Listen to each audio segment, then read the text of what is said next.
Akkam jirtan hordoftoota koo baga ayyaana yaadannoo injifannoo Adwaa waggaa 130ffaa har'a kabajamaa jiru nagaan geessan. Kanatti aansuudhaan oduuwwan qabiyyee adda addaa qabaniin isinii dhiyeessaa turtii gaarii.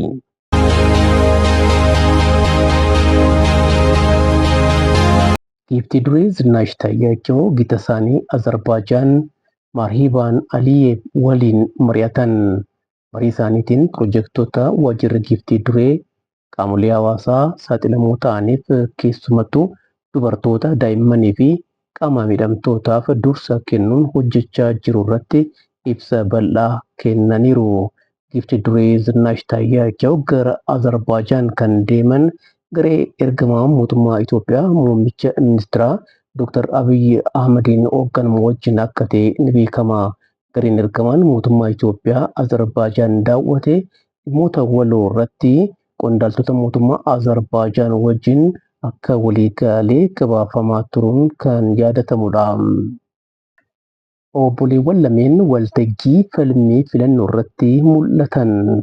Hikmaa Khayraddiinii fi Nahibaa Mohammad jedhamu. Obboleewwan ilmaan haadha tokko ta'an kunneen ilaalcha siyaasaa garaagaraa hordofu. Addee Hikmaan paartii badhaadhinaa, addee Nahibaan ammoo paartii bilisummaa fi walqixxummaa bakka bu'uudhaan waltajjii falmii filannoo faanaa irratti filannoo waliigalaa torbaffaadhaaf dhimma fayyaa irratti wal falmaniiru. Garaagarummaan ilaalcha siyaasaa waanuma ture gara fuulduraattis kan jiraatudha kan jedhan obboleewwan lameen garaagarummaan ilaalcha siyaasaa isaanii obbolummaa isaanii irratti dhiibbaa kan hin qabne ta'uu dubbatan. Obboleewwan lameen filannoo waliigalaa torbaffaaf yaadama paartilee isaanii beeksisuudhaaf xiyyeeffannoon hojjechaa akka jiran beekameera.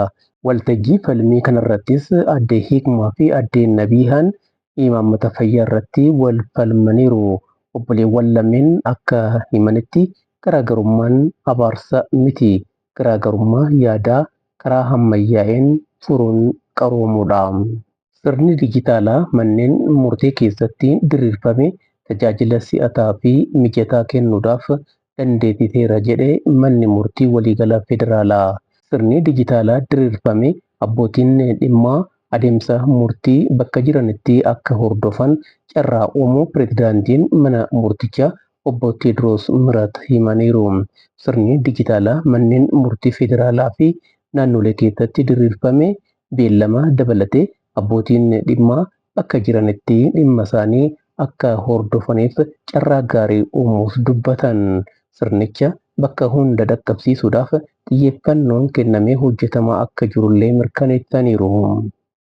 Bittaa fi gurgurtaa dijitaalaa qaamolee dhuunfaa gitaan taasifamu yeroof dhorkameera jedhee baankiin biyyaalessaa Itoophiyaa. Kiriiptookarensii dabalatee appilikeeshiniiwwan garaagaraa heeyyama hin qabneen gurgurtaan dijitaalaa gitaan raawwatamu yeroof dhorkamuu himeera. Hordoffii fi to'annoo taasifameen qaamoleen dhuunfaa heeyyama baankichaatiin ala appilikeeshiniiwwan garaagaraa fayyadamuudhaan bittaa fi gurgurtaa wayitii raawwatan argamuus beeksiseera. Wayitii fedhiin gabaa dijitaalaa sadarkaa idil addunyaa dabalaa jirutti of eeggannoo taasisuun murteessaa akka ta'es eere. Qaamolee dhuunfaan wayitii bittaa fi gurgurtaan raawwatamu odeeffannoo sirrii irratti hundaa'uudhaan raawwatamuu akka qabanis hubachiiseera baankichi. Baankiin biyyaalessaa Itoophiyaa nageenyi teekinooloojii gurgurtaa dijitaalaa akka eegamu taasisuudhaaf sirna to'annoo cimaa diriirsuudhaaf hojjechaa jira jedheera. Yeroo itti aanuttis baankichi tasgabbii faayinaansii fi amanamummaa sirna kaffaltii biyyaalessaa eeguudhaaf to'attoota faayinaansii idil addunyaa fi qooda fudhattoota biyya keessaa waliin mari'achuun akka itti fufu himeera. Hanga uwwisni to'annoo ifoomutti kiriiptookarensii dabalatee appilikeeshiniiwwan garaagaraa heeyyama hin qabneen gurgurtaan dijitaalaa gitaan raawwatamu yeroof dhorkamuu beeksiseera. Kabajamtoota hordoftoota koo ayyaana yaadannoo injifannoo Adwaa waggaa 130ffaa har'a kabajamaa jiru wajjin wal qabatee FM Finfinnee irratti Hiyoota Aragaawii fi Jaldisaa Bakasaa akka gabaasanitti kan itti aanee jiru kana hordofaa turtii gaarii.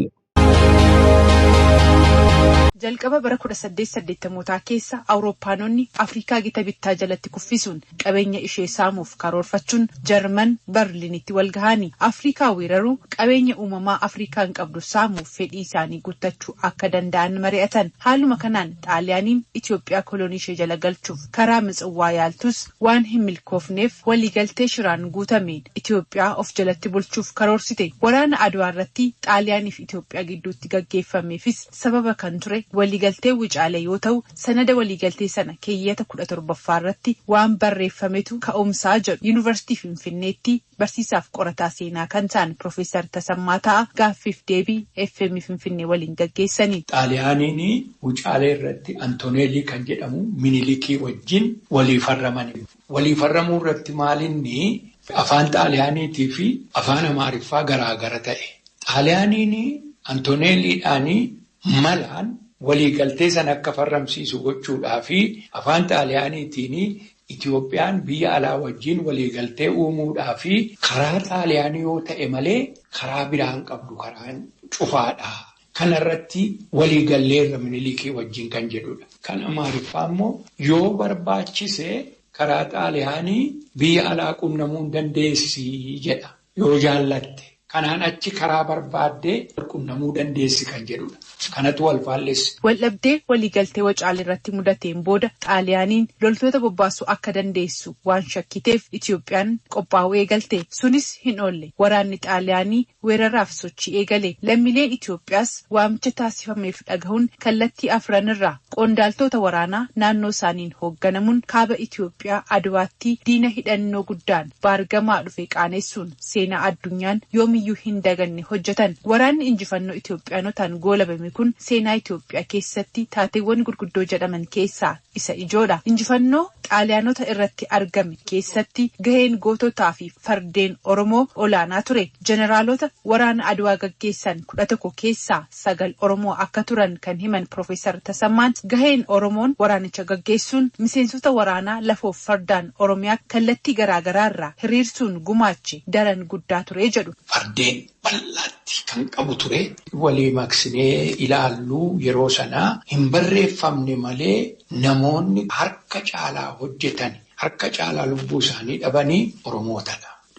Lola sanas kan hirmaannaa guddaa hojjetanii akka mo'an kan godhani Oromoota. Fardeen Oromooti. Baay'een hin barreeffamu waa'een isaanii. Gaheen Oromoon waraana Adwaa irratti qabu garuu waggoota dheeraaf akka hin barreeffamne kan himan hayyuun seenaa kun seenaan waa'ee goototaa fi fardeen Oromoo barreessitoota seenaa biyya alaan barreeffamuu himu. Beelbookaa kan jedhamu tokko jira kan faranjiin kan caafee Albertos Baakii kan jedhamus barreesseera. Battle of Adwa was carried particularly by the Oromo horsemen jedha. Oromo horsemen played a great role kan jedhu jira barreeffama keessa. Jechuun qooda guddaa qabu kan jedhu hin himama sirriitti. Fardeen Oromoo utuu hin jiraanne Adwaa irratti mo'icha argamuun hin danda'amu ture kan jedhu jira. Dandeettii fi hooggansa waraanaa adda ta'e jeneraalonni Oromoo Adwaa irratti agarsiisuun diina cabsan ajaa'iba akka ture kan himan Profeesar Tasammaan gaheen kun haala barbaadamuun hin himamne waan ta'eef kana ifa gochuun dirqama dhaloota ammaa ta'uu eeru. Waan hin barreeffamin, waan hin caqafamin, waan hin beekamin qo'annoodhaaf qorannoodhaan baasee sabatti mul'isuu qaba. Dura of qaruu qaba. Qaroomina eega argatee booda immoo maaltu jira, maaltu hafee, maalan itti guutuu danda'a, maalan haaraa fiduu danda'a kan jedhu caqasee jabaatee baratee barreessuu qaba dhaloota dhufuuf. Maaliif abbootiin asiin ga'aniiru. Amma immoo akkuma isa Dullaa Qibibbil jedhan sana walitti dabarsuutu jira. Adwaan seenaa gootummaa waggaa 130 dura Itoophiyaanonni birmadummaa biyya isaanii kabachiisuuf sabaan, afaaniin, amantiif koorniyaan osoo wal hin qoodin tokkummaan jaalala biyyaa dursuun weerartoota adii dura dhaabbatan. Dhaloonni ammas garaagarummaa qabu duubatti dhiisuun dhimma biyya isaaf akka kaleessaa tokkummaan hiriiruu qabaadhaaman. Injifannoon Adwaan kan lammiileen Itoophiyaa qofa osoo hin taane asxaa injifannoon uummata gurraacha maraatii jedhame. Guyyaan yaadannoo injifannoo Adwaan waggaa 130ffaan mata dureen injifannoo irraan gara ifa mul'ata jedhuun magaalaa Hararitti marii paanaaliin kabajamee jira. Injifannoon Adwaan seenaa uummataan Itoophiyaan qofa osoo hin taane asxaa injifannoo uummata gurraachaati jedhan pireezidaantiin itti aantuu mootummaa naannoo Hararii Aadde Roozaa Umar. Roonni ammaas injifannoo haaraa galmeessuuf akka abbootii keenyaatti jaalala biyyaa gonfachuun jabaataniin hojjechuu qabu jechuun Aadde Roozaan dhaaman. Namoonni maricha irratti hirmaatanis gootummaa injifannoo Adwaan galaa godhannee misoomaa fi nageenya dabaalee itti fufsiisuudhaaf ni hojjannaa jechuun himan. Dhimma wal fakkaatuun bal'inaan qabannetti fayyada baruun ijaarsi haaromsa guddicha Itoophiyaan injifannoo Adwaa lammaffaa waan ta'eef hiika guddaa dhalootaaf qabaa jedhan. Hayyuun seenaan olaanaa damee turte addatti FM Finfinnee waliin godhani. Seenaa injifannoo Adwaa yaadachuun immoo dhalootaaf hiika guddaa qaban kanas seenessa waloon tumsuun barbaachisaa akka ta'es dhaamanii jiru. Jaldeessa Bakataa dabalata qaba. Injifannoon Adwaa seenaa Afrikaa keessatti mallattoo bilisummaa fi tokkummaa sabootaati. Yeroo san saboonni garaagaraa tokkummaan dhaabbachuun humna koloonii Xaaliyaanii injifatanii jiru. Tokkummaan suni bu'uura mootummaa ammayyaa ijaaruu fi shoora olaanaa taphatee jiran. Hayyuun seenaa olaanaa damee qoomii addatti waliin qoodanne. Guyyaa yaadannoo injifannoo Adwaa gaafa jennu guyyaa gootummaan itti yaadatamu. Gootummaa keessayyuu immoo gootummaa gaafa jedhamu gootummaa biyyoolessaati. Gootummaan biyyoolessaa kun maalinni gootummaa birmadummaa fi bilisummaa biyya keenya eegsisuuf gootummaan itti galmaa'e injifannoon itti argame. Kanaaf guyyaa yaadannoo injifannoo gaafa jennu gootota dhiigni isaanii biyya isaanii kabachiisuuf bilisummaa biyya isaanii itti fufsiisuudhaaf dhangale lafeen isaanii gammoojjii Adwaatti caccabe sana yaadachuudha. Seenaa injifannoo Adwaa kana yaadachuun immoo dhaloota hiika guddaa qabaa kan dubbatan olaanaan biyya itti fufsiisuu fi dhaloonni itti gaafatamummaa fudhataa jiran. Akka biyyaatti biyyi seenaa kaleessa ittiin dhaadatu hin qabne dhaloonni irraa mooraalii ittiin rakkoo dhuftu kamiyyuu dandamatu hin qabaatu. Rakkoon biyya tokko irratti dhuftu rakkoo uumamaas haa ta'u rakkoo namtolchee keessayyuu rakkoon akka birmadummaa biyyaa wal qabatu kun gootummaan seenaa keessaa dhufa. Namni kaleessa galmee seenatirraa gootummaa qabu har'as dhaloota keessaa gootan dhabu. Kanaaf injifannoo Adwaa gaafa kaafnu har'allee biyyi itti fuftee jirti. Biyyi itti fufte kun ammallee bilisummaan ishee eeggamuu qaba. Barbaachisummaan injifannoo Adwaadha. Dhaloota har'aa keessas goota akka isaanii goota sabaan wareegamanii bilisummaa biyyaa kabachiisan akka horannuufidha jechuudha. Ijaarsi haaromsaa guddichi Itoophiyaa injifannoo Adwaa lammaffaa jedhamee waamamuun isaa hiika guddaa qabaa jechuun ibsani. Akkuma yeroo sanaa saboonni tokkummaanii diina alaa ofirraa qolatan yeroo ammaa immoo misooma fi bilisummaa diinagdee mirkaneessuu fi uummanni mootummaa waliin dhaabbachaa jiraachuu agarsiisaa akeekan olaanan. Piroojeektiin hidha haaromsaa guddichi kun akkuma addunyaatti iyyuu piroojeektii guddaa yeroo inni hojii dhakaa bu'uuraan kaa'amurraa haasamaa turedha. Piroojeektii guddaadha. Dorgommii keessa illee jira. Piroojeektii kana Itoophiyaan ni xumurtii jedhamee sadarkaa itti qoosamuutti illee ture. Garuu Itoophiyaan kaka'umsa mataa isheetii fi ifaajee fi deeggarsa yookaan hirmaannaa uummata biyya kanaa sabaaf sablammoota kanaa yeroo yeroodhaan bifa garaagaraatiin gaafatameen humni Itoophiyaan kana dhuguma dandeessii karaatti dhaabli jedhamee shakkamaa ture sun xumuramee sadarkaa kana ga'eera. Ammas kuni mata duree akkamii namaa kennaa biyya kanaaf seenaa dabalataati. Afrikaadhaaf illee akkasuma. Hidhi haaromsaa guddichi kuni humna ibsaa maddisiisuun diinagdee biyyaalessaa guddisuuf shoora murteessaa akka qabu akkasumallee of danda'uu fi abdii dhalootaa fi fakkeenya ta'uu addeessuun dhaloonni amma qabeenya ofiin fayyadamuun misooma itti fufiinsaa qabu mirkaneessuu danda'a himan.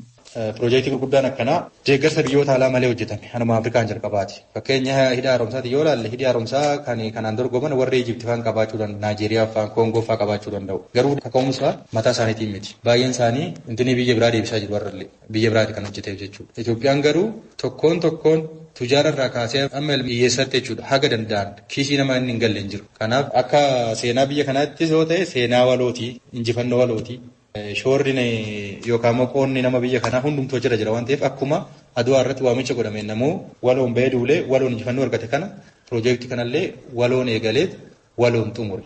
Itoophiyaadhaafis mata duree wal fakkaataa barnoota wal fakkaataa mooraalii ijaarsa qorqalbii wal fakkaataa kennee mallee kanaaf injifannoo Adwaa lammaffaa jennaan. Injifannoon Adwaa mallattoo bilisummaati. Hidhi haaromsaa guddichi Itoophiyaa immoo mallattoo of danda'uu fi guddinnaati jedhan olaanan. Hidhi haaromsa Itoophiyaa injifannoo Adwaa lammaffaadha jechuudha kun wal madaala. Ergaa inni Itoophiyaanotaa fi Afrikaanotaaf qabu lamaan isaayyuu. Injifannoon Adwaa gaafa yaadannu keessattuu yeroo isa kaasnu gootummaatu yaadatamaa. Gootummaan kun immoo biyyaaf wareegamuudha. Ol ka'iinsa biyyaaf hojjechuudha. Birmadummaa biyyaaf hojjechuudha. Adwaatis yoo ta'e jechuudha. Kanaaf barbaachisummaa isaa kanarra yaadanna. Kanaaf injifannoon Adwaa irratti argame sun miirri warri gurraachi yookaan Afrikaanonni warra adii ni moo jabaatanii lollaan murannoo qabaannaan wal ijaaranii jennaan warra adii humnaan isaan jilbifachiisuu dhufe lolanii mo'atanii Afrikaanotaafis mooraalii kennanii warra adiifillee mata duree kennan jabaatanii murannoo qabaannaan isaan irratti hojjechuu akka danda'an qixuma isaanii qabsoo gaggeessuu akka danda'an warri adiis mata duree irraa fudhate Afrikaanotaaf immoo addatti qorqalbii eenyummaa Afrikaanotaa ilaalcha siyaasaa Afrikaanotaa kan jijjiire injifannoo Adwaati. Waliigaltee seenaa fi seenessa waloo irratti hundaa'uun biyya tokko keessatti tokkummaa nageenya fi guddina mirkaneessuun bu'uura ta'a. Tanumaa fi seenaa waloo irratti marii bal'aa geggeessuun dhuga seenaa irratti waliigaluun dhaloota haaraa barsiisuun murteessaa ta'uudha aman olaanan. Biyyi seenaa fi seenessa irratti waliin galle tarsiimoo hawaasummaa baafachuu ni rakkata. Tarsiimoo hawaasummaa biyyi sun qabdu immoo faayidaa biyyoolessaa irratti miidhaa qaba. Kanaaf biyyi seenessa irratti waliin galle waliin jiraachuuf ni rakkata. Tarsiimoo hawaasummaaf diinagdee haa ta'u siyaasaa baafachuuf ni rakkata.